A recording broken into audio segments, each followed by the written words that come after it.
Botswana's success story is built on one thing: diamonds. From one of the poorest countries at independence to one of Africa's most stable economies.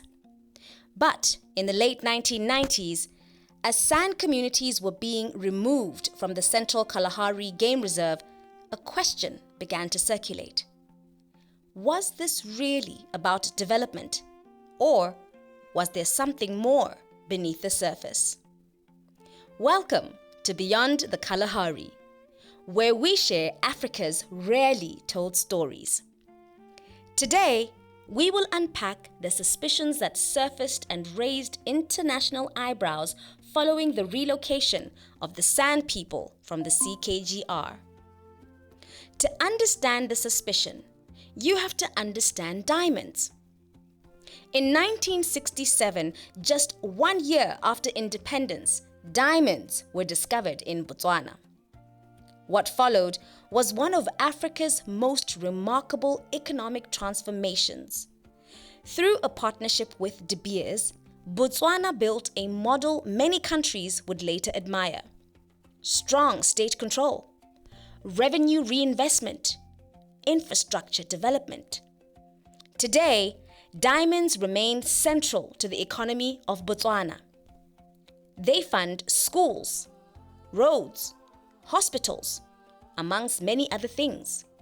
They are in many ways the backbone of the nation. In the 1980s and 1990s, geological surveys confirmed something significant. There were diamond deposits inside the central Kalahari Game Reserve, most notably at a site that would later become known as Gope Diamond Mine. Around the same time, plans to relocate sand communities began to take shape. For critics, the timing raised questions. Was it coincidence or connection? Advocacy groups like Survival International have been vocal. They argue that the removals cleared the way for future mining. The presence of indigenous communities complicated commercial access. Development language masked economic interests. Some critics go further, calling it a quiet form of displacement driven by resource extraction. It's a powerful claim, but it is also contested. The government of Botswana has consistently denied that mining was the reason for the relocations. Officials maintain that the policy was about service delivery and modernization. Mining decisions were separate and came later. The CKGR was never intended to be a permanent settlement zone. Figures associated with Botswana's policy and historical narrative, like former presidential advisor Jeff Ramsey, have emphasized the broader context of nation building. From this view, the issue is not exploitation, but governance.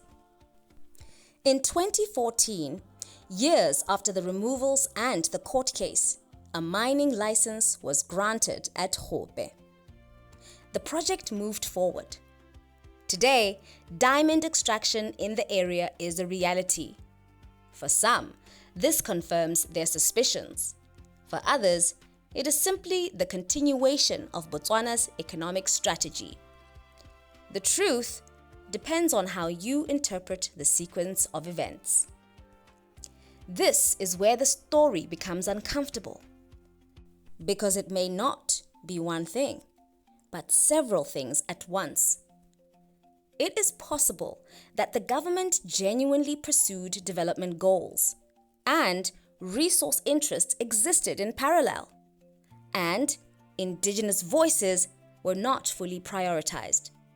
Not every injustice is planned. Some emerge from decisions made without certain people in the room. And then there are some whispers. Some believe something far more ancient lies beneath the Kalahari sands. A theory claims that the temple built by Solomon, the same temple described in the Bible, is hidden somewhere in southern Africa. Buried, protected, hidden from the world. But here's the truth. There is no credible archaeological evidence supporting this. The historical temple, known as the first temple in Jerusalem, is firmly tied to the Middle East. There are no verified excavations, no academic research, no physical proof connects it to the Kalahari. So where does that leave us? On one side, documented displacement, legal battles, diamond interests. On the other, mystery, suspicion, and theories that reflect a deeper search for hidden truth. The real story of the CKGR doesn't need mythology to be powerful, because what happened there is already profound. So, was it diamonds or development?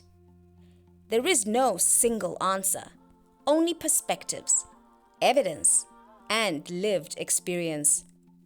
But perhaps the most important question is, who gets to decide what development looks like? And who pays the price when those decisions are made? This is just one chapter in Botswana's untold history. If you want more stories like this, stories they don't teach in school, subscribe, follow, and turn on notifications, because in the next episode, we uncover another hidden story beneath the surface. In the next episode, we will explore the land before borders, before Botswana.